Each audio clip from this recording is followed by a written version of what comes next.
আমাদের জন্য অপেক্ষা করছে, যেটাকে লাইলাতুল বারাত তথা মুক্তির রাত বলা হয়। মালিক আজকে দিনটাও দামি করে দিয়েছে, রাতটাও দামি করে দিয়েছে। এই দামি দিবসে রব্বুল আলামিন আমাদেরকে মসজিদের মুসল্লি হিসেবে কবুল করেছেন। সেই জন্য সবাই বলি আলহামদুলিল্লাহ। সাথে সাথে দুরূদ ও সালাম ওই কামলিওয়ালা রাসূলের পাক চরণে, যিনি দয়া করে মায়া করে আমাদেরকে উম্মত হিসেবে কবুল করে নিয়েছেন। সমস্ত সাহাবায়ে কেরাম, আহলে বাইত রাসূল, তাবিঈন, তবে তাবিঈন হয়ে আজ পর্যন্ত জিনাদের কষ্ট পরিশ্রমের বিনিময়ে শান্তির পায়গাম ইসলাম পেয়েছি, ওনাদেরকে গভীর শ্রদ্ধার সাথে স্মরণ করেছি। বিশেষত অত্র মসজিদের মিম্বার জিনার পদচারণায় ধন্য হয়েছে উস্তাদুল উলামা আল্লামা অধ্যক্ষ এম এ জলিল রাহমাতুল্লাহি আলাইহি হুজুরের খেদমতকে আমরা শ্রদ্ধা ভরে স্মরণ করছি। যেহেতু এটা জুমার দিন, আমাদের সময় বড় লিমিট, এখান থেকে অতিক্রম করার কোনো সুযোগ নাই। তা আজকে জুমার দিন এবং রাত যেটা আসছে সেটা লাইলাতুল বারাত, যেটার অনেক নাম কোরআন হাদিস থেকে পাওয়া যায়। কোরআন যদি বলেন এটাকে লাইলাতুল মুবারাকা বলা হয়, হাদিস যদি বলেন এটাকে লাইলাতুল নিসফে মিন শাবান বলা হয়। উলামায়ে কেরাম অসংখ্য নাম দিয়েছেন। কেউ দিয়েছেন লাইলাতুল রাহমা, কেউ বলেছেন লাইলাতুল ইস্তিগফার, কেউ বলেছেন লাইলাতুল সাফ। যিনি যেভাবে নাম দেওয়া দরকার সেইভাবে নাম দিয়েছেন, কিন্তু সকল নামের মূল হচ্ছে একটা জিনিস আপনাকে আমাকে মনে রাখতে হবে। যেমন আমরা মসজিদের মিনারের কাজ করছি, কিসের কাজ? আমরা কি কাজটা সর্বপ্রথম শুরু করে ফেলেছি না আগে সিদ্ধান্ত নিতে হয়েছে? আগে বসে আমরা প্ল্যানিং করেছি, ড্রয়িং করেছি, সবাই মিলে সিদ্ধান্ত নিয়েছি মিনার এইভাবে হবে। একদিন সিদ্ধান্ত নিতে হয়, আরেকদিন বাস্তবায়ন করতে হয়। তো উলামায়ে কেরাম কোরআনের দুইটা আয়াতকে সামনে রেখেছে। একটাতে আল্লাহ বলছে আমি লাইলাতুল মুবারাকায় কোরআন নাযিল করেছি, আর একটাতে আল্লাহ বলছে ইন্না আনজালনাহু ফি লাইলাতিল কদর, আমি লাইলাতুল কদরে কোরআন নাযিল করেছি। এখন দুই আয়াতের সমাধান কি? উলামায়ে কেরাম বলে লাইলাতুল মুবারাকা মানে লাইলাতুল নিসফে মিন শাবান, যেটাকে লাইলাতুল বারাত বলে থাকি। এই রাতে মালিক সিদ্ধান্ত নিয়েছে আর লাইলাতুল কদরে লৌহে মাহফুজের কোরআন জমিনে এসে মালিকের সিদ্ধান্ত বাস্তবায়ন করে দিবে। তাহলে একটা সিদ্ধান্ত নিতে হয় আর একটা বাস্তবায়ন করতে হয়। মানুষ ডাইরেক্ট বাস্তবায়ন করতে পারে না। সেজন্য আল্লাহ বাবা আদমকে ডাইরেক্ট বাস্তবায়ন করে নাই। আপনি যদি কোরআন খোলেন দেখবেন আল্লাহ সর্বপ্রথম সূরা বাকারা 4 নম্বর পৃষ্ঠায় বলেছে ওয়া ইয ক্বালা রাব্বুকা লিল মালাইকাতি ইন্নী জাইলুন ফিল আরদি। সর্বপ্রথম মালিক মিটিং করলেন কাদের সাথে? ফেরেশতাদের সাথে। কেন? সিদ্ধান্ত নেওয়া দরকার। একদিন সিদ্ধান্ত নিলেন। আর আজ যে জুমার দিন, এই জুমার দিনে মালিক বাবা আদমরে বানায়া মালিকের সিদ্ধান্ত বাস্তবায়ন করলেন। একদিন সিদ্ধান্ত নিতে হয়, আরেকদিন কি করতে হয়? বাস্তবায়ন করতে হয়।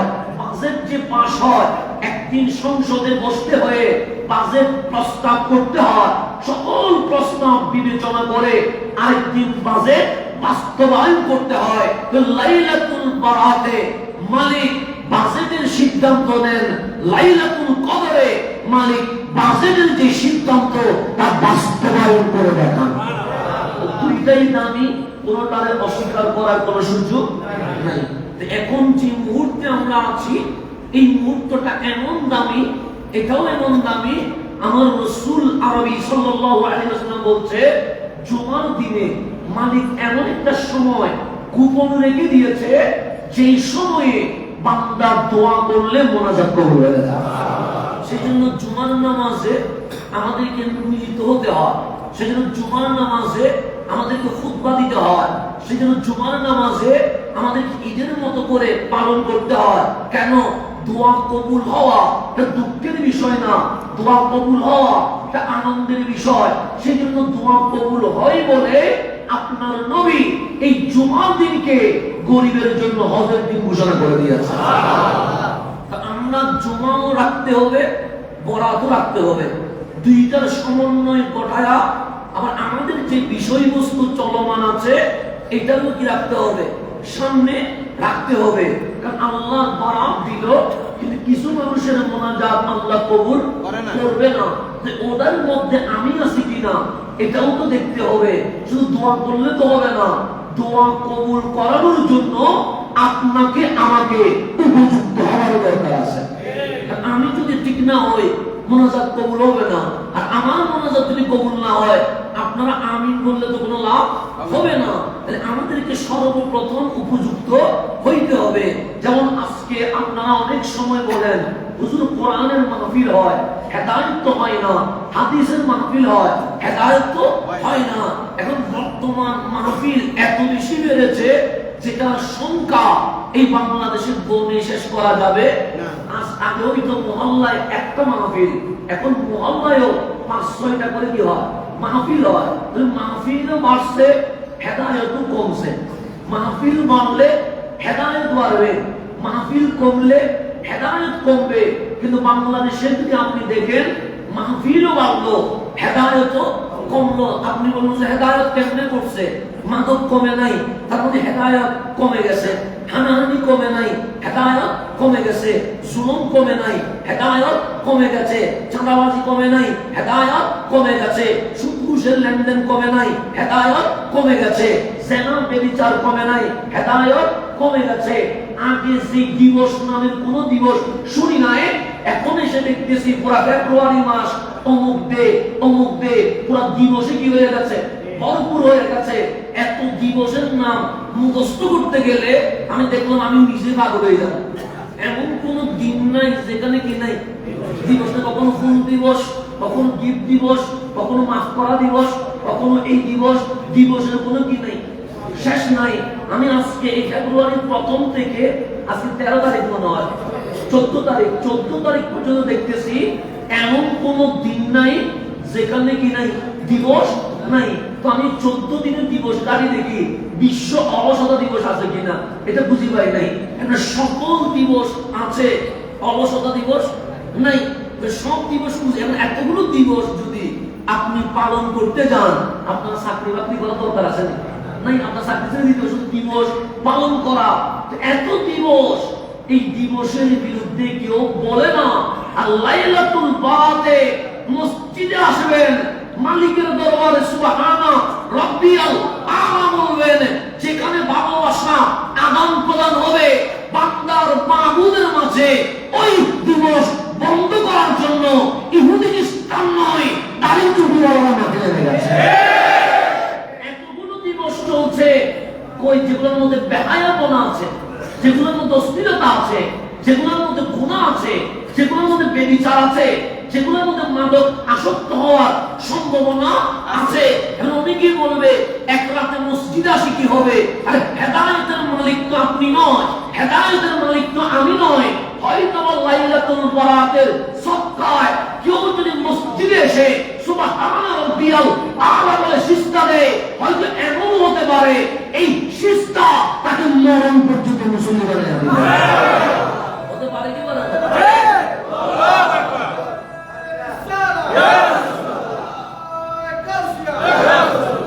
তাহলে আমাদের হেদায়েতের মালিককে কে কোন সময় হেদায়েত পাচ্ছে এটা আমি জানি না। আমার কাজ আপনাকে কোরআন পর্যন্ত নিয়ে আসা, আমার কাজ আপনাকে মসজিদ পর্যন্ত নিয়ে আসা, আমার কাজ আপনাকে মুসল্লায় দাঁড় করাইয়া দেওয়া, আমার কাজ আপনাকে তো সুবহানা রাব্বিয়াল আ'লা বলে সিজদায় মাথাটা নত করাইয়া দেওয়া।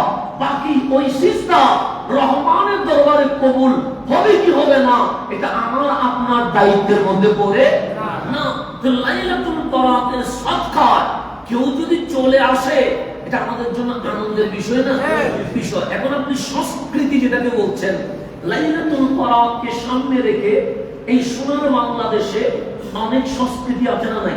আছে। আমরা বলবো কুসংস্কার বাদ দিতে হবে। যেমন আমাদের এখানে বোমা ফুটা, এগুলোর সাথে ইসলামের কোনো সম্পর্ক নাই। ফটকাবাজি করে, এগুলোর সাথে ইসলামের কোনো সম্পর্ক নাই। রাস্তার মধ্যে নাচানাচি করে, এটা তো রাতটা হচ্ছে ইবাদতের, এটা ঘোরার রাত নয়, এনজয়ের রাত নয়, নাচানাচির রাত নয়। এগুলোর সাথে ইসলামের কোনো সম্পর্ক, সেগুলোর সাথে ইসলামের সম্পর্ক নাই। মাথা ব্যথা উঠছে তাই বলে কি মাথা কেটে ফেলবেন নাকি? না, মাথা ব্যথার চিকিৎসা করতে হবে, কুসংস্কার বন্ধ করে দিতে হবে। আর হালুয়া রুটি এটা হচ্ছে খাবার, হালুয়াও নবীর পছন্দ, রুটিও নবীর পছন্দ। রাত যখন দামি সেখানে আমার পছন্দ বাস্তবায়ন হবে না, কামলিওয়ালা রাসূলের পছন্দ বাস্তবায়ন করতে হবে। রুটিও কার পছন্দ? রাসূলের পছন্দ। হালুয়াও কার পছন্দ? রাসূলের পছন্দ। রাসূলের পছন্দ যখন আমরা গরিবের মাঝে, আত্মীয় স্বজনের মাঝে, সবার মাঝে বিতরণ করা, সেটা রাসূলই তো বলেছে সবচেয়ে ভালো আমল হচ্ছে ইতআমুস সালাম, মানুষকে খাওয়ানো। তো লাইলাতুল বরাত যদি রাত হিসেবে বরকতময় হয়, খাওয়ানোটাও বরকতময়। এই সংস্কৃতি বন্ধ করলেই বেহায়াপনা নামক দিবসগুলো উজ্জ্বলিত হবে। সেজন্য এগুলোও জারি রাখতে হবে। সংস্কৃতি কখনো অস্বীকার করা যাবে না। একটা দেশকে ধ্বংস করার জন্য, একটা গোষ্ঠীকে ধ্বংস করার জন্য এতটুকু যথেষ্ট, তার সংস্কৃতি কি করে দাও, কেটে দাও, ধ্বংস করে দাও, অটোমেটিক জাতি কি হয়ে যাবে, ধ্বংস হয়ে যাবে। যেমন আজকে মুসলিম উম্মাহ সংখ্যা বেশি না কম? বেশি। বাংলাদেশে 90% না বেশি, পাকিস্তানে বেশি, ভুটানেও কম নয়, আছে তো। আমেরিকার জনসংখ্যা বলছে যেভাবে মানুষ মুসলমান হচ্ছে 2050 গিয়ে আমেরিকায় খ্রিস্টান পাওয়া যাবে না, সবাই মুসলমান হয়ে যাবে। 2050 গিয়ে মানুষ কি হয়ে যাবে? সবাই মুসলমান হয়ে যাবে। সংখ্যা বেশি না কম? বেশি। কিন্তু মায়ের খাওয়ার মধ্যে কয় নাম্বার? কেন? মুসলমানের ঐতিহ্য, মুসলমানের সংস্কৃতি বিভিন্ন ফতোয়ার মাধ্যমে ধ্বংস করে দিয়ে এই মুসলিম উম্মাহকে দুর্বল করে দিয়েছে। যার কারণে আপনি সামনে এগানো কি হচ্ছে না, সম্ভব হচ্ছে না। তাহলে আজকে দিবসটাও গুরুত্বপূর্ণ, রাতটাও গুরুত্বপূর্ণ। কারণ দিবসও দিয়েছেন আল্লাহ, রাতও দিয়েছেন। লাইলাতুল বরাত মানে মুক্তি। আমাদের মুক্তি মিলাটা হচ্ছে মূল কথা। এই মুক্তি আমি বললে হবে না, এই নাজাত আমি বললে হবে না।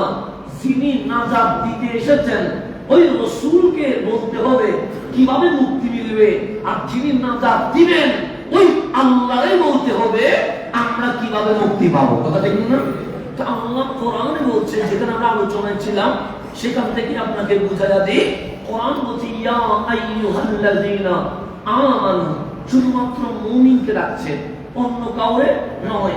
যদি ইয়া আইয়ুহান নাস বলতো, আমি হিন্দুরও বলতাম তোমারও বলছে, ইহুদির বলতাম আপনারও বলছে, খ্রিস্টানদের বলতাম আপনারও বলছে। কারণ কোরআনে মাঝে মাঝে ইয়া আইয়ুহান নাস আছে না নাই? আছে। কেন? শুধু কোরআন মুসলমানের সংশোধনের জন্য নয়, পুরো ওয়ার্ল্ডে যে কোনো সমস্যার সমাধান আল্লাহ বলে আমি পাক কোরআনে রেখে দিয়েছি। তিবিয়ানাল লিকুল্লি শাই। আজকে বাংলাদেশের সংবিধান নিয়ে সমস্যা আছে না নাই? আছে। আজকে বাংলাদেশে আইন নিয়ে সমস্যা আছে না নাই? আছে। কিন্তু সবাই জানে সমস্যার সমাধান কোথাও নাই, আছে পাক কোরআনে। কিন্তু যেখানে আছে সেটা ধরতে রাজি হচ্ছে না। সেদিন এটাই ধরবে, সেদিন সমাধান হয়ে যাবে। সবাই জানে সমাধান কোথায় আছে, কোরআনে আছে। কারণ কোরআন মানুষকে অধিকার দেওয়ার জন্য এসেছে, অনাধিকার চর্চা করার জন্য আসে নাই। আল্লাহ বলছে ইয়া আইয়ুহাল্লাযীনা আমানু, এই ধারা, এই ল শুধুমাত্র আমার নবীর উম্মত মুমিনের জন্য। মালিক কিছু বলবা নাকি? আল্লাহ বলে হ্যাঁ বলবো তো। মালিক কি বলবা? সাআল আদুল্লুকুম আলা তিজারাতিন, আমি কি তোমাদেরকে সন্ধান দিব, জানিয়ে দিব। মানে কিসের সন্ধান? আলা তিজারাতিন, একটা ব্যবসার সন্ধান দিব। মানে কোন ব্যবসা? কি পানি ব্যবসা করব? আল্লাহ বলে না, লবণের ব্যবসা করব, আল্লাহ বলে না। চিনির ব্যবসা করব, আল্লাহ বলে না। ইনপুট আউটপুটের ব্যবসা করব, আল্লাহ বলে না। তো কিসের ব্যবসা? আল্লাহ বলে তুনজিকুম মিন আযাবিন আলীম, এমন ব্যবসা যে ব্যবসা করলে তুমি জাহান্নামের আযাব থেকে মুক্তি পেয়ে যাবে। তুনজি নাজাত পাওয়া, তাহলে আজকের রাতটাও মুক্তির রাত, লাইলাতুল বারাত। আর আল্লাহর আয়াতও মুক্তির, যে তুনজিকুম, তোমাদেরকে মুক্তি দিবে, মিন আযাবিন আলীম, যন্ত্রণাদায়ক শাস্তি থেকে, জাহান্নাম থেকে।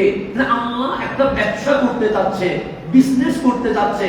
কোন বিজনেস? সে বান্দার সাথে করবে কে? আল্লাহ। ডিল করবে আল্লাহ।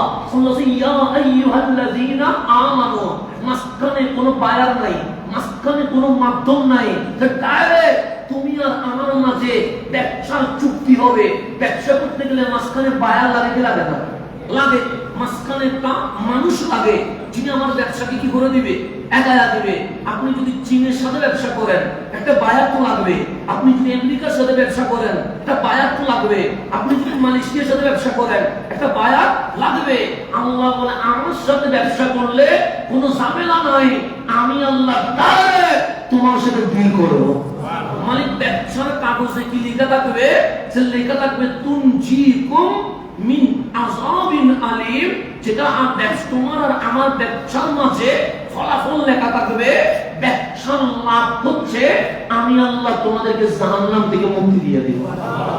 এটা চেয়ে বড় ব্যবসা হতে পারে না, এটা চেয়ে বড় ব্যবসা হতে পারে না। আল্লাহ যে আল আদুল্লুকুম, তোমাদেরকে বলবো ওই ব্যবসার কথা। আমরা বললাম মালিক না বললে কে বলবে? তুমি যদি বুঝাইয়া না দাও, কে বুঝাইয়া দিবে? তা আল্লাহ বলে এক নাম্বার হচ্ছে তুমিনুনা বিল্লাহি ওয়া রাসূলিহি। এক নাম্বার, তোমরা যারা মুমিন আছো তাদের দায়িত্ব হচ্ছে আল্লাহ এবং ওনার রাসূলের উপর ঈমান আনা। কার উপর ঈমান আনা? আমরা তো আগে থেকে ঈমান আনা আছে। ঈমান আনার পর আবার কেমনে ঈমান আনবেন? আমি যদি বলি মসজিদে আসেন, আপনি মসজিদে তো বসে আছেন, আবার আসার দরকার কি? তাহলে আপনি মসজিদে এসে গেছেন, আপনাকে মসজিদের ফজিলত বলতে হবে না। আপনি নামাজ পড়েন, আপনাকে নামাজের ফজিলত বলতে হবে না। যে নামাজ পড়ে না তারে বুঝাইতে হবে নামাজের ফজিলত কি। কিন্তু আল্লাহ প্রথমে বলছে ইয়া আইয়ুহান নাস, ইয়া আইয়ুহাল্লাযীনা আমানু, যাদেরকে বলছি তাদের বুকে ঈমান আছে। যে এক নাম্বার ব্যবসা তুমিনুনা বিল্লাহি ওয়া রাসূলিহি, আল্লাহ এবং রাসূলের উপর কি আনা? ঈমান আনা। তাহলে আমাদের যে ঈমান, আল্লাহর যে চাওয়া ঈমান, এই ঈমান আর আমার ঈমানের মাঝে আকাশ পাতাল ব্যবধান হয়ে গেছে। আমি যেটাকে ঈমান মনে করছি, আল্লাহ বলে ওই ঈমান আমি চাচ্ছি না। গত জুমায় আমি এখানে দাঁড়িয়ে কোন ঈমান মালিক চায় সে কথা আপনাদেরকে বলছিলাম, মনে আছে নি? মাস্টার কথা বলছিলাম, ফেরাউনের দাসীর কথা বলছিলাম, মনে আছে? আমি ওইদিকে যাবো না, কারণ যেটা বলে ফেলছি সেটা রিটার্ন করার দরকার নাই। তাহলে ঈমান আমার যেটা আছে, আল্লাহ বলে এটার মধ্যে একটু মরিচা ধরে গেছে, এটা আমাদের দুর্বলতা এসে গেছে। কেন? তোমার ঈমান আনার পরে কি করতে পারবা আর কি করতে পারবা না, এটা একটা গাইডলাইন আমি দিয়েছিলাম। বলেছিলাম নামাজ পড়ো, তুমি নামাজ পড়ো না। বলেছিলাম সিনেমা দেখা যাবে না, তুমি সিনেমা দেখো। বলেছিলাম অন্যায় করা যাবে না, কিন্তু তুমি অন্যায়ও করো। অন্যায়কে সাপোর্ট দাও, অন্যায়ের কথা শোনো। অন্যায় দেখলে তুমি চুপ থেকে সমর্থন করো। ঈমান যেটা থাকার কথা, এটা আসে না গেছে? গেছে। কেন? আমার কাজকর্ম মুমিনের কাজকর্ম হতে পারে নাই। আল্লাহ বলছে তুমিনুনা বিল্লাহি ওয়া রাসূলিহি। এক নাম্বার কাজ হচ্ছে তোমার ঈমানকে নবায়ন করা। আল্লাহ এবং রাসূল যেভাবে চায় তোমাকে অবশ্যই সেভাবে ঈমান আনতে হবে, এর বাইরে যাওয়ার কোনো সুযোগ। আচ্ছা, আপনি যে মসজিদে আসলেন, আপনারা কেউ শুরু করছেন, ভয় দেখাইছেন, লোক দেখাইছেন, তাহলে এখানে কেউ লোভেও আসি নাই, ভয়ও। কেন আসছেন? আল্লাহ এবং রসুলের প্রেমে। কথা ঠিক না? এখানে আর কোনো মকসদ আছে মানে আর কোনো উদ্দেশ্য আছে? মানে মসজিদ থেকে বের হইলে 50 টাকা কেউ দিবে না, বরং হয়তো এমনও হতে পারে আমার যদি মসজিদের জন্য প্রয়োজন হয়, উল্টা আমি প্যাকেট থেকে বের করে নিয়ে নিই। কথা ঠিক না? আমার মসজিদে লাগলে আমি নিব না? নিব তো। আমার প্রোগ্রামে লাগলে আমি নিব না? নিব তো। তা আসলেন, জানেন প্রয়োজন হলে এখানে দিয়ে যেতে হয়, নিয়ে যাওয়ার কোনো সুযোগ। আল্লাহ আপনি মুসলমান হন নাই, কোনো বিধান দেয় নাই। আপনি মুসলমান হন নাই, আপনার সামনে হালালের লিস্ট দেয় নাই। আপনি মুসলমান হন নাই, আপনার সামনে হারামের লিস্ট দেয় নাই। কিন্তু আপনি যখন মুসলমান হয়ে গেছেন, আল্লাহ ডাক দিয়ে বলছেন তুমি কি মুমিন? আমরা বললাম হ্যাঁ। আমার বোনকে বললেন তুমি কি মুমিনা? আমার বোন বলল হ্যাঁ। আমিও মুমিন, আমার বোনও মুমিনা। তা আল্লাহ বলছে কেউ জোর করেছে? আমি বলি মালিক না। কেউ ভয় দেখিয়েছে? আমি বলি না মাওলা। কেউ কি তোমাকে বিল্ডিং ভেঙে দিবে বলছে? আমি বলি না মাওলা। কেউ কি তোমাকে ডলার দিবে বলছে? আমি বলি না মাওলা। তা আল্লাহ বলে কেন ঈমান আনছো? আমরা বলি আল্লাযীনা ইউমিনুনা বিল গায়ব। মালিক লোক দেখাবে কেমনে, ভয় দেখাবে কেমনে? তোমার তো দেখি নাই, না দেখি ঈমান আনছি। তো যেখানে দেখা নাই সেখানে লোক নাই, সেখানে দেখা নাই সেখানে স্বার্থ নাই। এই ঈমান আমার পিছনে একমাত্র আমাদের নির্বাচন ভালোবাসা আছে। কথা ঠিক না? আল্লাহ বলছে ভালোবাসা যখন আছে, মুমিন যখন হইছো, তখন আমার নিয়ম আছে। কে বলতেছেন? হিন্দু হইলে নিয়ম নাই। হিন্দু যদি পার্কে যায় আমি কিছু বলবো না। সাকমা যদি আমার ভালোবাসা দিবসে গোলাপ বিতরণ করে আমি কিছু বলবো না।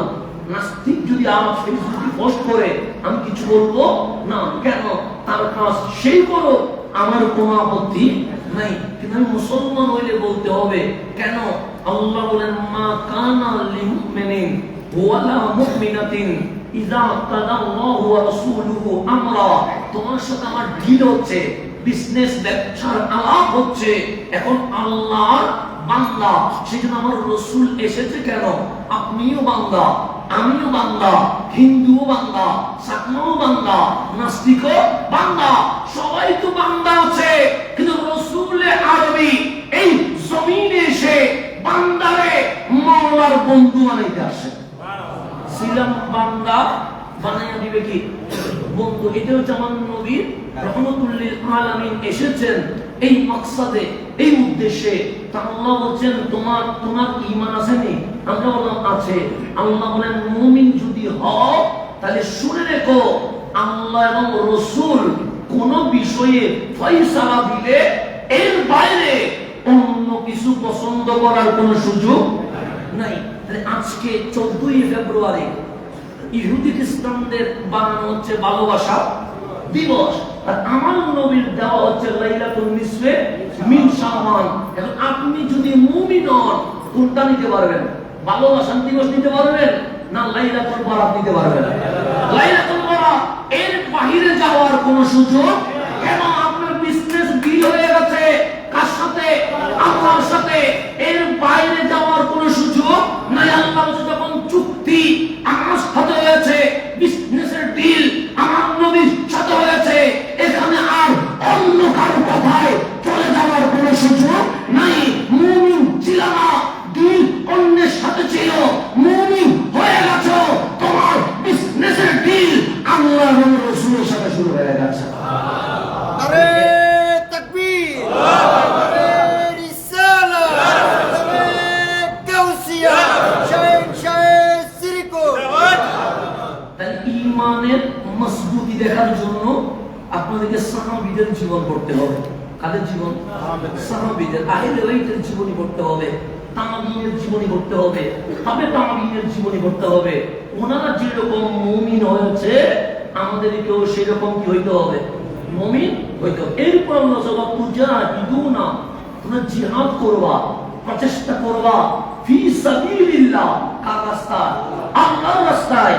বিআমওয়ালিকুম, তোমাদের মাল দিয়ে, সম্পদ দিয়ে, ও আনফুসিকুম, যদি লাগে নিজের জান কুরবান করে দিয়ে আমি আল্লাহর রাস্তায় তুমি জিহাদ করতে হবে। এটা কয় নাম্বার? 2 নাম্বার। আল্লাহর সাথে আমার বিজনেস চুক্তি হচ্ছে 2টা শর্তে। কয়টা শর্তে? 1 নাম্বার আল্লাহ এবং রাসূলের উপর ঈমান আনতে হবে। 2 নাম্বার আমার সম্পদ, আমার জান মাওলার রাস্তায় কি করতে হবে? কুরবানি ত্যাগ করতে হবে।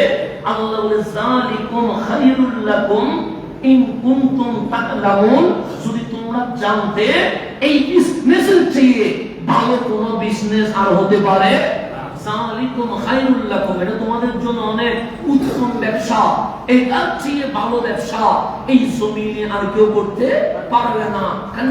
কেউ তোমার ব্যবসায় 1 কোটি লাভ দিবে, কেউ তোমার 10 কোটি দিবে, কেউ তোমার 100 কোটি দিবে, কেউ তোমার 1000 কোটি দিবে, কিন্তু তোমার কেউ জান্নাত দিতে পারবে না। আর আমি মাওলার সাথে ব্যবসা করলে লাহুমুল জান্নাহ, আমি মালিক তোমাদেরকে ডাইরেক্ট জান্নাতুল ফেরদৌস দিয়ে দিব।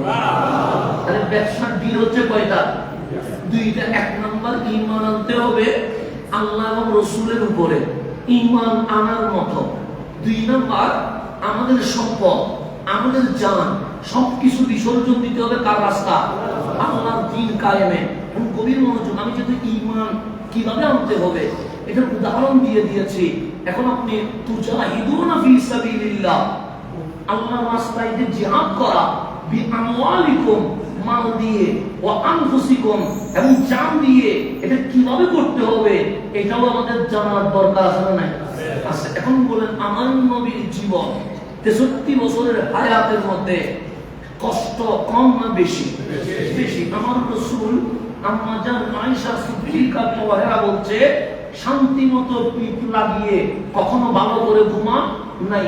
আমরা তো 6 ঘন্টা না ঘুমাইলে কথা বের হয় না। যেমন আজকে জুমার দিন, আমি জুমার দিনে আমার ঘুমাইতে পারি না, কারণ লং জার্নি করে আসতে হয়, 2-1 ঘন্টা ঘুমায় না, এখানে উঠতে হয়, 1 ঘন্টা কথা বলতে হয়। এগুলো কথা বলতে যে কত কষ্ট হয়ে যায় এটা আমি নিজেই বুঝি।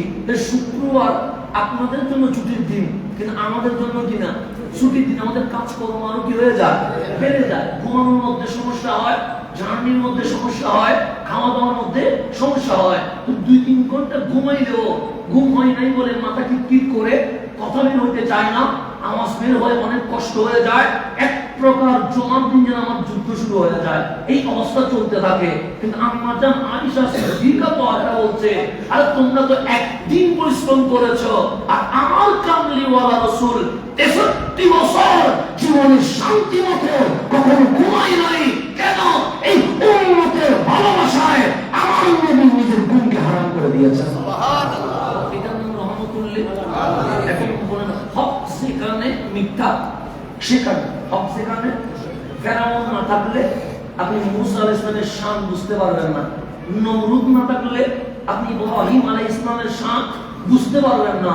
আবু জেহেল, আবু লাহাব না থাকলে রাসূল আরবের পরিশ্রম আপনি বুঝতে পারতেন না। এজিদ না থাকলে আমার হুসাইনের ঈমানের জজ্বা আপনি বুঝতে পারতেন না। ঠিক। সব সময় বিপরীত কিছু থাকে কি থাকে না? যিনি যত বেশি ভালো, ওনার বিপরীতে যিনি দাঁড়ায় উনি তত বেশি কি থাকে? শক্ত থাকে। যখন মূসা আলাইহিস সালাম দাঁড়ায়, ওনার বিপরীতে যিনি দাঁড়াইছেন ওনার নাম ফেরাউন, যিনি বলতেছে আনা রাব্বুকুমুল আলা, প্রতিপক্ষ দুর্বল না শক্তিশালী? শক্তিশালী। আমার নবী আসছে, মূসা আলাইহিস সালামের বিরুদ্ধে ফেরাউন ছিল কয়টা? একটা। আর আমার নবী দাঁড়াইছে, ফেরাউন একটা না, আবু জাহেলের মতো ফেরাউন দাঁড়াই গেছে, আবু লাহাবের মতো ফেরাউন দাঁড়াই গেছে, নূর, উতবা, শাইবার মতো, উমাইয়ার মতো অসংখ্য ফেরাউন দাঁড়িয়ে গেছে। কামলিওয়ালা বলে মূসার বিরুদ্ধে ফেরাউন ছিল একটা, আমার নবীর বিরুদ্ধে ফেরাউন 100 দাঁড়িয়ে গেছে। তিনি যত বেশি কি হয়? পাওয়ারফুল হয়, ওনার বিপরীত প্রতিপক্ষ কি হবে? পাওয়ারফুল হবে। এটা আল্লাহর সিস্টেমের মধ্যে। হক বেশি চলে আসে না। পানির জোয়ার যেরকম আসি যায়, হক এরকম আসে না। হকের জন্য পরিশ্রম করতে হয়, হকের জন্য রক্ত দিতে হয়, হকের জন্য নিজের জান দিতে হয়। সেই জন্য বুখারী শরীফ যদি বলেন, দেখবেন আপনার নবীর একটা ইচ্ছা আছে, আপনার নবীর একটা মানসা আছে, আপনার নবীর একটা চাওয়া আছে। যদি আমাদের জিজ্ঞেস করেন হুজুর আপনার চাওয়া কি, আমি বলবো 5টা বিল্ডিং বানাই দিতে পারলে আলহামদুলিল্লাহ, আর কোনো সওয়াব নাই। কেন? বানাবার টাকা দিয়ে চলে দিতে পারবো। এটা সত্যি কথা, বাস্তব কথা। আমার একটা ইচ্ছা আছে, বিল্ডিং কয়টা বানাবো? 5টা। এটা দিয়ে কি আসবে? ভাড়া আসবে। ভাড়া আসলে আর আমাকে এত দূর পরিশ্রম করে আসার দরকার নাই। বাস্তবতা। আমি আবেগ দিয়ে আপনারা বোঝাই লাভ নাই।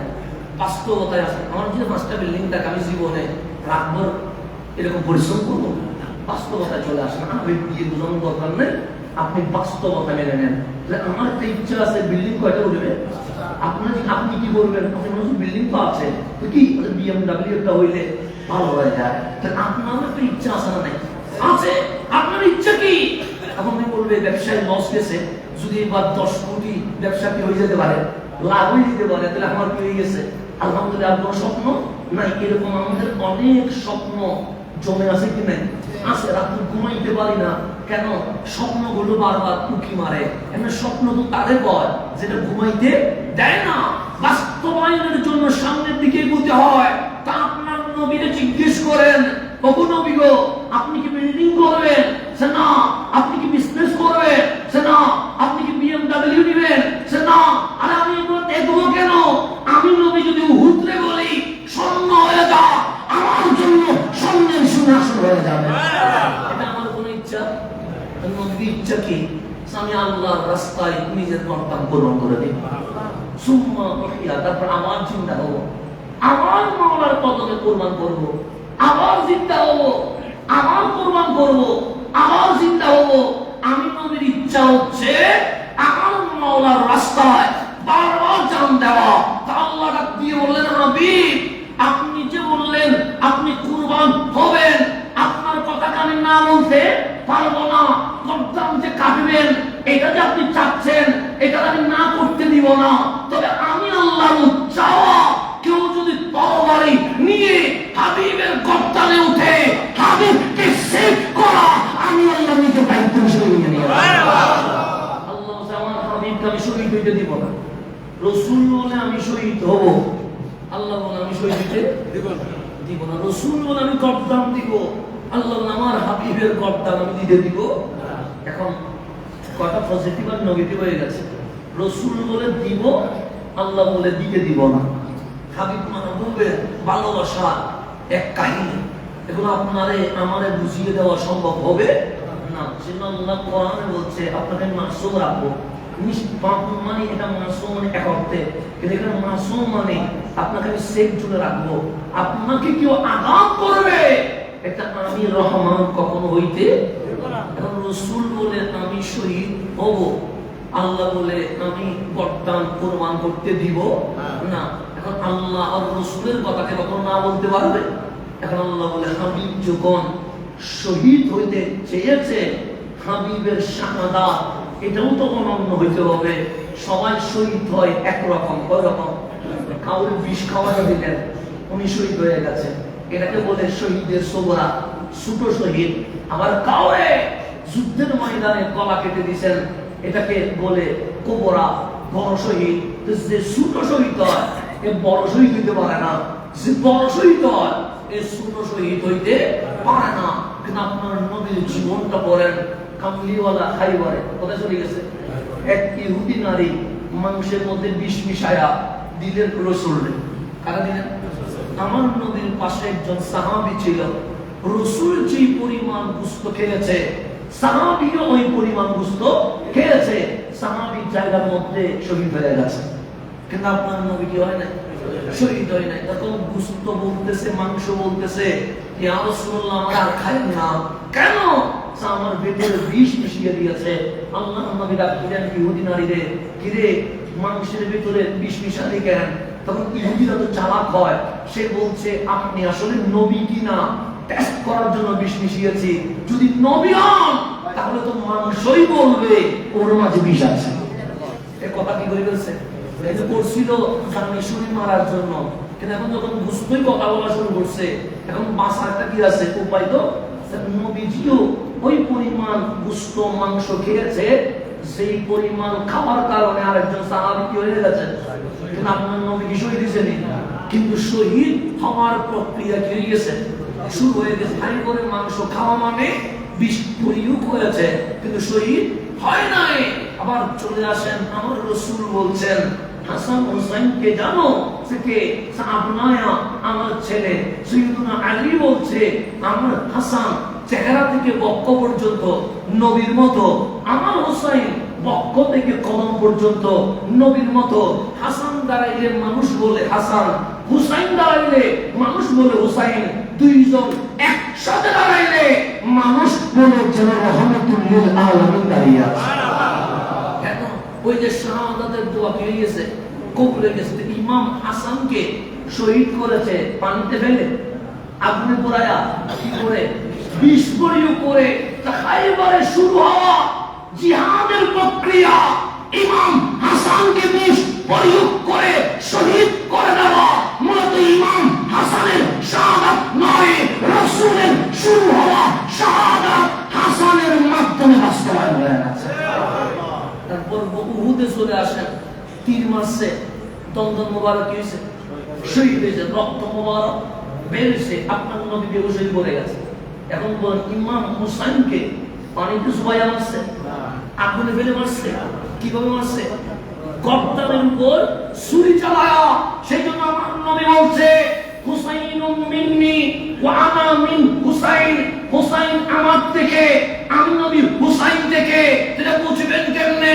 ওই বদর উহুদে শুরু হওয়া আমার নবীর শাহাদাত, কারবালায় গর্দান দেওয়া হুসাইনের শাহাদাত মূলত আমার নবীর শাহাদাত হয়ে গেছে। এই দুই জাতের মাধ্যমে আমার নবীর শাহাদাত বাস্তবায়ন করেছেন রব্বুল। কেন? আল্লাহ বলেছে আমার কথাও ঠিক থাক, আমার নবীর কথাও কি থাক, ঠিক থাক। আল্লাহ বলছে আমি সেভ করব, আর নবী বলছে রক্ত দিবে। আমি উহুদ দিয়ে শুরু করেছি, আমি খায়বার দিয়ে শুরু করেছি, আর হাসান হুসাইন হইয়া ওই শাহাদাত আমি বাস্তব জীবনে প্র্যাকটিক্যালি বাস্তবায়ন করে দিয়েছি। এখন গভীরভাবে খেয়াল করবেন, এখন আপনাকে বুঝতে হবে আল্লাহর রাস্তায় মাল কিভাবে দিতে হবে। সত্য যেখানে, মিথ্যাও সেখানে। যে যত বেশি কাজ করবে তার পিছনে শত্রু কি হবে? বেশি হবে। সেজন্য মুসা আলাইহিস সালাম দাঁড়াইছে, বিপরীতে ফেরাউন দাঁড়াই গেছে, খলিলুল্লাহ দাঁড়াইছে, বিপরীতে নমরুদ দাঁড়াই গেছে, হাবিবুল্লাহ দাঁড়াইছে, বিপরীতে আবু জেহেল, আবু লাহাব, উতবা, সাইবা দাঁড়িয়ে গেছে। আমার হুসাইন দাঁড়িয়েছে, বিপরীতে ইয়াজিদ, শিমার দাঁড়িয়ে গেছে। তো আল্লাহ আপনাকে জানিয়ে দিয়েছে হকের আওয়াজ যখন উঠবে তোমাদের পিছনে ফেরাউনের মতো মানুষ লেগে যাবে। এখানে কোনো সন্দেহ নাই। আপনি হকের আওয়াজ তুলবেন, ফেরাউন সৃষ্টি হয়ে যাবে। আপনি হকের আওয়াজ তুলবেন, নমরুদ সৃষ্টি হয়ে যাবে। আপনি হকের আওয়াজ তুলবেন, আবু জাহেল সৃষ্টি হয়ে যাবে। আপনি হকের আওয়াজ তুলবেন, ইয়াজিদ সৃষ্টি হয়ে যাবে। কেন? হককে বাস্তব রূপ দেওয়ার জন্য মালিক বলে তোমার বক্ষের রক্ত ভাসিয়ে দিতে হবে। হক যেখানে, বাতিল সেখানে আছে না? আছে। কেন? হককে কি করার জন্য? দমিয়ে দেওয়ার জন্য। কিন্তু আল্লাহ বলে যদি কষ্ট করে জাল হক, হক যদি বাস্তবায়ন হয়ে যায় বাতিল পালানোর কোনো রাস্তা পাবে না। এখন আসেন আমার নবী 63 বছরের হায়াতে দেখবেন পুরো মক্কার জীবন আমার নবীর পক্ষে ছিলেন না, আমার নবীর বিপক্ষে ছিলেন। পুরো মক্কা 13 বছর নবুয়তের যখন অ্যানাউন্স করছে আমার নবীকে এমন কোন নির্যাতন করা হয় নাই সেই নির্যাতন এই জমিনে বর্ণনা করা যাবে না। আমারে কেউ পিঠে পাথর মারে নাই, আমার নবীরে পাথর মারছে। আমারে কেউ পিঠের উপর উটের গুলি তুলে দেয় নাই, আমার নবীর পিঠের উপর উটের গুলি তুলে দিয়েছে। আমারে কেউ ধাক্কা দেয় নাই, আমার নবীরে ধাক্কা দিয়েছে। আমারে কেউ রুমের ভিতর বাঁধিয়া বাইরে তারা দিয়ে 3-4 দিন আটকে রাখে নাই, আমার নবীরে আটকে রাখছে। আমারে কেউ ঘর থেকে বের করে দেয় নাই, আমার নবীরে মক্কা থেকে বের করে দিয়েছে। এই অক্লান্ত পরিশ্রম করে মদিনায় আসলেন, তারপরও শান্তি হয় নাই। কখনো বদরে, কখনো উহুদে, কখনো হুনাইনে, কখনো খন্দকে, এভাবে আমার নবীর জিন্দেগি কাটতে লাগলো। 6ষ্ঠ হিজরি আসলেন, আমার আল্লাহ সান্ত্বনা দিলেন, হাবিব এই সময় মেঘ কেটে যাবে, সূর্য উঠে যাবে, চাঁদ আসবে, তারকারা ঝিকিমিকি করবে। ইন্না ফাতাহনা লাকা ফাতহাম মুবিনা। হাবিব আমার ওয়াদা, যেই মক্কার মানুষ আপনারে পাথর মেরেছে, যেই মক্কার মানুষ আপনারে পাগল বলেছে, যেই মক্কার মানুষ আপনারে ঘর থেকে বের করে দিয়েছে, ওই মক্কা আমি আল্লাহ আপনি নবীর হাতে বিজয় দিয়ে দেব। এখন শোনাতা আল্লাহ, এখন মক্কা বিজয় হয়ে গেছে। মদিনাও ইসলাম, মক্কাও ইসলাম, মিশর ইসলামের আওয়াজ এসে গেছে, ফিলিস্তিনে মুসলমানের আওয়াজ এসে গেছে। সিরিয়া লেবানন মুসলমানের আওয়াজ এসে গেছে। এখন দুঃখ আছে আর না, এখন শান্তি। মসজিদে নববীতে আযান হচ্ছে, মসজিদে জিলকিবলাতাইন আযান হচ্ছে, মসজিদে কুবাতে আযান হচ্ছে। সেই মক্কায় ও লুত উজ্জার পূজা হইতো, সেই কাবা থেকে 360 মূর্তি বের হয়ে গেছে। আচল লাব্বাইক আল্লাহুম্মা লাব্বাইকের ধ্বনি উঠে গেছে, কিন্তু মুসলমানের শত্রু দমিয়ে যায় নাই। হ্যাঁ, মদিনা ইসলামী রাষ্ট্র হয়ে গেছে, হ্যাঁ মক্কা ইসলামী রাষ্ট্র হয়ে গেছে, হ্যাঁ সমগ্র বিশ্বে ইসলামী খেলাফতের আওয়াজ উঠে গেছে। কিন্তু যখন মক্কা মুসলমানের কদমে চলে এসেছে, ঠিক তখন মক্কার যে আরো শক্তিশালী রোমানীয়রা ইসলামের পিছনে লেগে গেছে। আবু জাহেলদের চেয়ে আরো কি বেশি শক্তিশালী, তাদের নাম কি রোমানি। রোমানি যখন লাগছে তখন ইসলামের সুসময় চলছে, চতুর্দিকে ইসলামের আওয়াজ চলছে। কিন্তু আপনারা জানেন, যখন বেশি গরম পড়ে তখন কি বৃষ্টি হয়নি? বৃষ্টি হয় না। বাংলাদেশ তো অনেক ভালো আছে, যেমন পাহাড়ে আগুন ধরে না, দাবানলের মতো পুরা পুরা এলাকা জ্বলে পড়ে কি হয় না, ছাই হয়ে যায় না।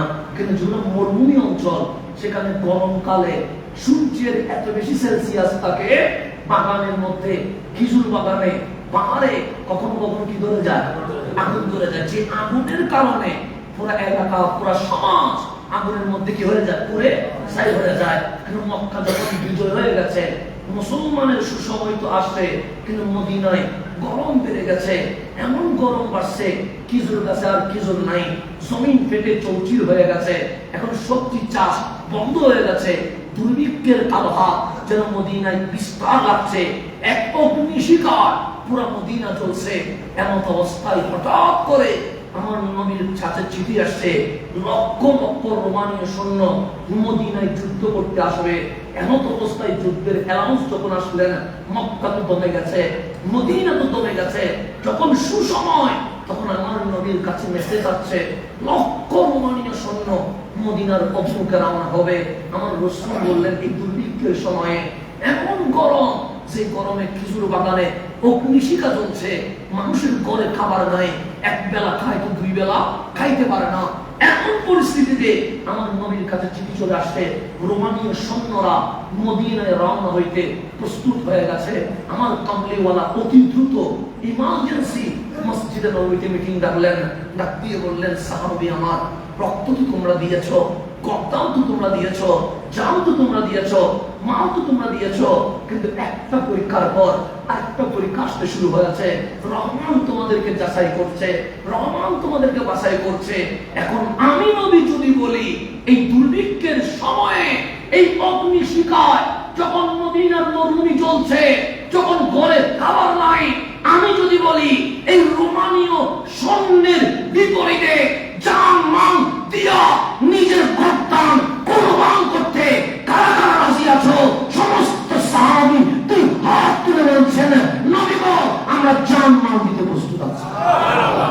আমার নবী ওই দুর্ভিক্ষের সময় ডাক দিয়ে বললেন, সর্বপ্রথম তুজাহিদুনা ফি সাবিলিল্লাহ বিআমওয়ালিকুম, জিহাদ করতে হবে জান দিয়ে নয়, কি দিয়া? মাল দিয়া। দেখি আমাকে কে কে মাল দিবা। এখন দুর্ভিক্ষের সময়ে আপনাকে যদি বলি 10,000 টাকা দেন, আপনি বলবেন, হুজুর আপনি কি মানুষ? আপনার কাছে কি মানবতা নাই? দুর্ভিক্ষ চলছে, আর আপনি বলছেন আমি মসজিদের জন্য 10,000 টাকা দিব, 20,000 টাকা দিব। তখন প্যাকেট থেকে কি টাকা বের হবে না? করোনাকালীন সময়ে আমরা টাকা দিতে ভাবছি, আমি যদি দিয়ে দিই আমি খাবো কি? আমার ঘরের চাউল যদি সামনের ঘরে দিয়ে দিই, আমার ঘরে চাউল পাওয়া যাবে কিনা, এই কথা আমরা ভাবছি কি ভাবি নাই? তখন দুর্ভিক্ষের কথা বারবার আসছে। কিন্তু আল্লাহ কেমন রহমান, দুর্ভিক্ষ হওয়ার কথা ছিল, কিন্তু মালিক শাহজালালের দেশে কোনো দুর্ভিক্ষ দেয় নাই, এটা আল্লাহর রহমত। কিন্তু দুর্ভিক্ষ আসছে বললে আমাদের প্যাকেট থেকে কি টাকা বের হবে? অলরেডি মদিনায় দুর্ভিক্ষ শুরু হয়ে গেছে। আমার রাসূল বললেন, কার কি আছে দিওয়ানি? সাইয়্যিদুনা সিদ্দিক আকবর ঘরে গিয়ে সব আনছে তো আনছে, ঘরের চুলার ছাই পর্যন্ত নবীর কদমে দিয়ে দিয়েছে। হযরত ফারুক আযম নিজের সম্পদের অর্ধেক মদিনার খোলা মাঠে, মসজিদে নববীর খোলা মাঠে রেখে দিয়েছেন। এইভাবে হযরত উসমান গনি রাদিয়াল্লাহু তাআলা উনি সেই সময়ে দুর্ভিক্ষের সময়ে 10,000 স্বর্ণ মুদ্রা, 300 উট, 50টি ঘোড়া আমার নবীর কদমে দিয়ে দিয়েছে। আব্দুর রহমান ইবনে আউফ তিনি 1000 স্বর্ণ মুদ্রা 1000 মণ খেজুর আমার নবীর কদমে দিয়ে দিয়েছে। মদিনার সমস্ত নারী কানে নাকে গলায় যতগুলো স্বর্ণের পাপিয়া ছিল, স্বর্ণ অলংকার ছিল, সবগুলো খুলে মসজিদে নববীর বারান্দায় রেখে দিয়েছে। আমার বারান্দা মুসলমানের সম্মতি কি হয়ে গেছে, পাহাড় হয়ে গেছে। তোর মধ্যে একজন সাহাবী, ওনার নাম হচ্ছে হযরতে আবু আকিল রাদিয়াল্লাহু তাআলা আনহু। এক বেলা খায় কিন্তু দুই বেলা কি করতে পারে না, খাইতে পারে না। তো যিনি এক বেলা খায়, দিনে দুই বেলা খায় না, ওনার কি 1 পয়সা দেওয়ার মতো কোন সামর্থ্য আছে? নাই, কিন্তু অন্তর তো আছে। এরকম অনেক মুসল্লি আমাদের আসলে নাই, আছে, দেওয়ার সামর্থ্য নাই কিন্তু বড় মনটা আছে। যখন আমি টাকা খুঁজি আমি দেখি অনেক মুসল্লির চোখে পানি চলে আসে, যে ওনারও মন চায় আমি যদি 5000 দিতে পারতাম, আমি যদি 2000 দিতে পারতাম, আমি যদি 500 দিতে পারতাম। আমি এরকম অনেক মুসল্লির চোখের দিকে তাকায়, আমি বুঝি তার মন আছে, কিন্তু দুপুর বেলা যে সংসার নিয়ে খাবে ঘরের মধ্যে ওই খাবারটা নাই। তুমি এখানে 50 টাকা দিবে কেমনে, 100 টাকা দিবে কেমনে? তো হযরত আবু আকিল সেদিন আমার নবীর মজলিসে বসে কিন্তু দুই বেলা খাইতে পারে নাই, উপর শরীর নিয়ে রাসূলের কদমে বসা। আমার নবী বললেন তোমরা মাল দিবানি। সবাই যখন মাল দিচ্ছেন, সাইয়্যিদুনা হযরতে আবু আকিল তিনি ভাবছেন আমার তো টাকা নাই যে আমি টাকা দিব, আমার তো স্বর্ণ মুদ্রা নাই যে আমি স্বর্ণ মুদ্রা দিব, আমার তো খেজুর নাই আমার যে আমি যে খেজুর দিব। উনি নবীর মজলিস থেকে উঠে চলে গেছে, বিভিন্ন বাগানে বাগানে ঘুরছে। আমার একটা রাত্রে কাজ দাও না। এক ইহুদির খেজুর বাগানে ওনার কাজ দেওয়া হলো, রাতভর কূপ থেকে বালতিতে করে পানি তুলবা। এখন তো আপনি চাপ দিলে পানি বের হয়, এখন তো আপনি জাস্ট এভাবে করে নল চাপলেই পানি আসে। কিন্তু মরুভূমির পানি, যারা আরব দেশে থাকে তারা জানে পানির কষ্ট কারে হয়। এই আধুনিক জামানায় যদি আরবে পানির কষ্ট এরকম হয়, আমার নবীর জামানায় তখন তো বিজ্ঞান নাই, কল নাই, তখন এর পানির কষ্ট কিরকম ছিল। আবু আকিল ওই খিদাময় পেট নিয়ে কাজ করতে খুঁজতেছেন, আমারে কে কাজ দিবা, আমারে কে কাজ দিবা। একটি ইহুদি ডাকলেন, কাজ যাও, আমার একটা মানুষ লাগবে, কি করতে হবে? কূপ থেকে পানি তুলতে হবে, কূপ থেকে বালতিতে করে পানি তোলা। এদিকে পেটে কোনো কি নাই, খাওয়া নাই। সারা যদি পানি তুলো তোমাকে 2 মুঠো কি দিব, খেজুর দিব, শুধু 2 মুঠো খেজুর। আমরা যদি 2 মুঠো খেজুর দিয়ে বলেন শাহজাহানপুর থেকে একটু 10 মাইল বা 1 মাইল হাঁটি আসেন, আমি জীবনে যাব না। কিন্তু আবু আকিল রাদিয়াল্লাহু তাআলা আমার নবীর জন্য একটু কাজ করতে চায়। ইহুদি বললেন সারা রাত বালতিতে করে কি তুলতে হবে, পানি তুলে ড্রামে রাখতে হবে। যদি রাতভর কাজ করতে পারো 2 মুঠো কি দিব, খেজুর দিব। উনি ভাবলেন আমার নবী তো জানে আমার অবস্থা কি, আমি রাতভর কাজ করতে রাজি আছি। ইহুদি চলে গেছে ঘুমাতে, আর আবু আকিল রাদিয়াল্লাহু তাআলা উনি পানি নেওয়ার কাজে নিয়োজিত হলেন। পেটে তো খাবার নাই, 10 বালতি তুলে পড়ে যায়, 20 বালতি তুলে শুয়ে যায়। কিন্তু মন বলছে আর কষ্ট দিস না, রহমতুল লিল আলামিন বলছে জানও দিতে হবে, মালও দিতে হবে। আজ আবু আকিল কাজ করলে কিছু মাল যদি পায় সেটা নবীর কদমে দিতে পারবে। আজকে নবীর ভালোবাসায় খিদার কথা ভুলে গেছে, নবীর ভালোবাসায় দুর্বলতার কথা ভুলে গেছে, নবীর ভালোবাসায় কলেজে খাবার নাই সে কথা ভুলে গেছে। সারা রাত বালতিতে করে পানি তুললেন। সকাল যখন হলো তখন ইহুদি মুনিফ এসে 2 হাতে 2 মুঠো খেজুর দিলেন। খেজুর অথচ আমার খিদে লেগেছে, খেজুর চাই আমার পেটে ঢুকবে, কিন্তু মন বলে কামলিওয়ালার কদমে দিতে হবে। 2 মুঠো খেজুর নিয়ে সাইয়্যিদুনা আবু আকিল রওনা হয়ে গেছে মসজিদে নববীর দিকে। সাইয়্যিদুনা আবু আকিল দূর থেকে দেখছে মসজিদে নববীর খোলা মাঠ, সাহাবীদের ধন সম্পদে কি হয়ে গেছে, ভরপুর হয়ে গেছে। আবার কাপড় যেটা আছে এটা ছোট, বড় কাপড় নাই যে পরবে, তাও যারা লজ্জাও লাগছে এই কাপড় নিয়ে নবীর সামনে কেমনে দাঁড়ায়। আমার মন বলছে আবু আকিল সবাই যদি তোমার অবস্থা না জানে, যিনি জানে উনি রহমতুল লিল আলামিন। 2 হাতে 2 মুঠো খেজুর হয়ে গেছে। মানুষ দেখে হাসছে, মুনাফিক দেখে টিটকারি করছে। আরে আবু আকিল, যেখানে আবু বকর তার জীবনের সম্পদ দিয়ে দিয়েছে, যেখানে ওমর ইবনুল খাত্তাব তার জীবনের অর্ধেক সম্পদ দিয়ে দিয়েছে, যেখানে উসমান ইবনে নুরাইন 10 হাজার স্বর্ণ মুদ্রার পাহাড় দিয়ে দিয়েছে, তোমার 2 মুঠো কিছু দিয়ে কি হবে? আবু আকিল দেখছে মানুষ আসছে, মাঝে মাঝে ভাবে এক কদম তো সঙ্গে দিলাম, আবার কি চলে যাব নাকি? ভাবলেন ও আসলে আসুক না, কিন্তু সোনার মদিনার নবী তো জানে আবু আকিল নবীর কতটুকু ভালোবাসে। জীর্ণ শীর্ণ শরীর, সারা রাত পানি তুলেছেন, দুর্বলতায় কাঁপছে, পেটে খাবার নাই, পুরো শরীর থরথর করছে, কিন্তু 2 মুঠো খেজুর, এটার নাম হচ্ছে দান, এটার নাম হচ্ছে ভালোবাসা, এটার নাম হচ্ছে রহমতুল্লিল আলামিনের কদমে হাদিয়া।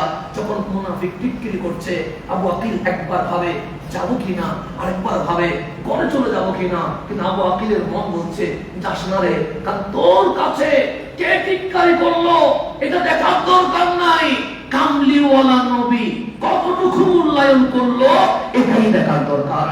আবু আকিল সামনে যাচ্ছে, আমার কামলিওয়ালা দূর থেকে দেখে ফেলেছেন যে আমার নবীর সাহাবী সাইয়্যিদুনা আবু আকিল চলে এসেছেন, মুনাফিকরা টিক্কারি করছে এটাও দেখতে পেলেন। কামলিওয়ালা চিৎকার দিলেন, আবু আকিল তার আসুন আমার কাছে।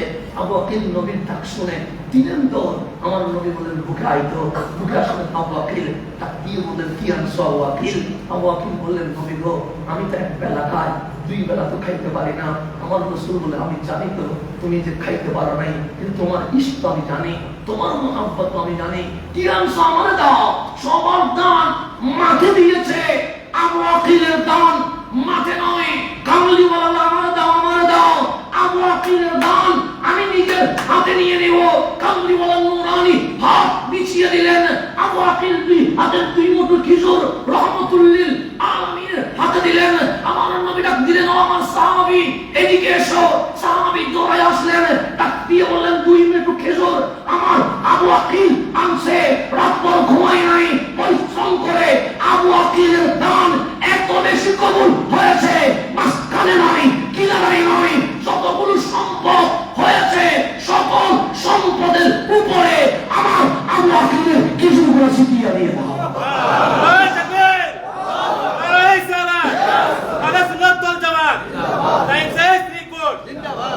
এটাকে বলে তুজাহিদুনা ফি সাবিলিল্লাহ বিআমওয়ালিকুম। আমার নবীর কদমে এইভাবে কুরবান হয়। কোটি টাকা মাসে মাসে কবুল হয় না, 2 টাকা মাসে মাসে কবুল হয়ে যায়। আবু আকিলের দান এত বেশি কবুল হয়েছে, সবার দানের উপরে দেখা যাচ্ছে আবু আকিলের 10-12টা খেজুর সিটি আছে। যেই দেখে উপরে দেখে 10-12টা খেজুর, সবাই বলে আরে উপরে 10-12টা খেজুর ঝুলছে, আর নিচে হাজার স্বর্ণ মুদ্রা, নিচে হাজার জিনিস। সবাই বলছে এই খেজুরগুলো কার? তখন হাসি দিয়ে সবাই বলছে আবু আকিলের দান এত বেশি কবুল হয়েছে, সবার দানের উপরে আবু আকিলের দান উঠে গেছে। সেজন্য আপনি তুজাহিদুনা ফি সাবিলিল্লাহ বিআমওয়ালিকুম, এইভাবে করে মাল দিতে হয় নবীর মুহাব্বতে। আমার সময় তো চলে যাচ্ছে। তুজাহিদুনা ফি সাবিলিল্লাহ বিআমওয়ালিকুম যদি ব্যাখ্যায় চলে যান, সিদ্দিক আকবরের আমল চলে এসেছে, মদিনায় দুর্ভিক্ষ শুরু হয়ে গেছে। উসমান যুন্নুরাইন তখন ব্যবসা করেন ইনপুট আউটপুট, এটা আপনারা বেশি বুঝবেন, মানে বিদেশ থেকে মাল মদিনায় আনা, ইনপুট এক্সপোর্ট, মদিনায় আনা, মদিনার মাল ইয়ামানে, সিরিয়ায়, ফিলিস্তিনে বিক্রি করা। ওনার মতো বড় বিজনেসম্যান তখন মদিনায় আর কেউ নাই। মদিনার দুর্ভিক্ষের সময় হযরত উসমান যুন্নুরাইন বাইরের দেশ থেকে ইনপুট করলেন ঘোড়া, উট, এমন ভাবে খাবার আসলো, দেখা যাচ্ছে আর উটের উপরে মাল, এত মাল সব জলদিকে যায়, শুধু উসমানের সম্পদ ছাড়া কিছু দেখা যায় না। মদিনার কি বলে যারা মদিনায় ব্যবসা করে, স্থানীয় ব্যবসায়ী আর কি, কেউ আছে ইম্পোর্ট এক্সপোর্ট করে, আর যারা ইম্পোর্ট করে তাদের থেকে তারা কিনে নেয়, হ্যাঁ হোলসেলার। এই যে যারা স্থানীয় ব্যবসায়ী আছে তারা উসমান যুন্নুরাইনের কাছে চলে আসে, তোমার মাল আমরা কিনবো, উসমান বিক্রি করবানি। উসমানের মাল তো সবগুলো দেখা যায়, খুচরা ব্যবসায়ীরা গাড়ি হেঁটে লাইন ধরে উসমান বিক্রি করবানি। উসমান বলে বিক্রি করবো, তোমরাই বলো কত টাকা নিবা। তখন ব্যবসায়ীরা বললেন 10 টাকার জিনিস আমরা 12 টাকা দিয়ে নিব। কয় টাকা নিয়ে? মানে 1 কেজি 10 টাকা, এটা আমরা দিব কত? উসমান বলে 12 টাকায় বিক্রি করবো না, এর চেয়ে মূল্য বেশি উঠে গেছে।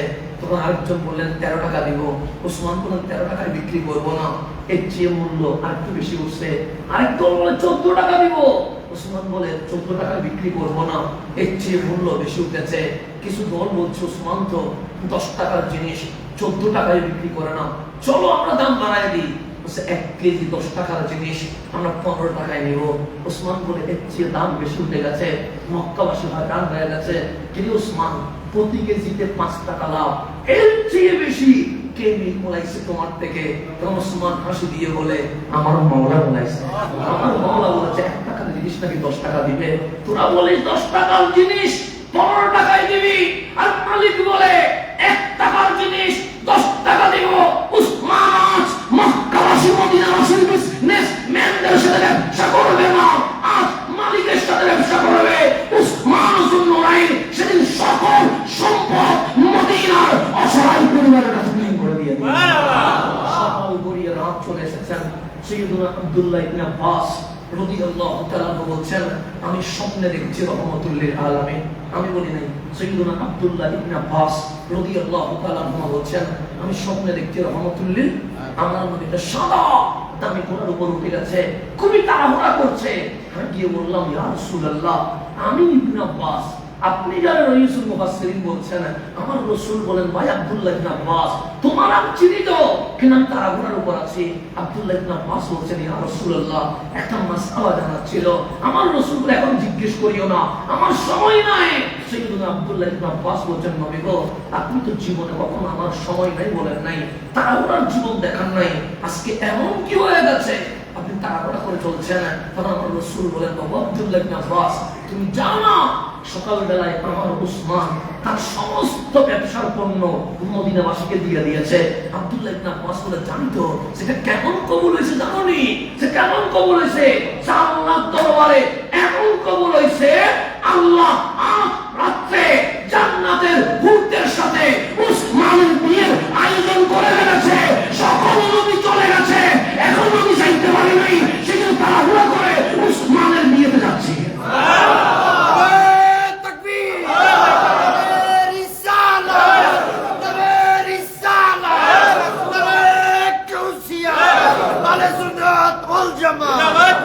দিলেন মদিনায় আয়োজন হয়েছে কোথায়? জান্নাতে। আয়োজককে রব্বুল আলামিন আল্লাহ এমন দান উসমান করে ফেলেছে। আল্লাহ বলে, উসমান 1 টাকায় 10 দিব বলেছিলাম, কিন্তু তুমি যে বিজনেস ডিল আমার সাথে করেছো, আমি 1 টাকায় 10 দিতে পারলাম না। এমন আয়োজন করলাম, তোমার বিয়েতে আদম সফিউল্লাহ থেকে ঈসা রূহুল্লাহ আসবে, হাবিবুল্লাহ চলে আসবে। এটার নাম তুজাহিদুনা ফি সাবিলিল্লাহ বিআমওয়ালিকুম, মাল দিয়ে মাওলার রাস্তায় জিহাদ করা।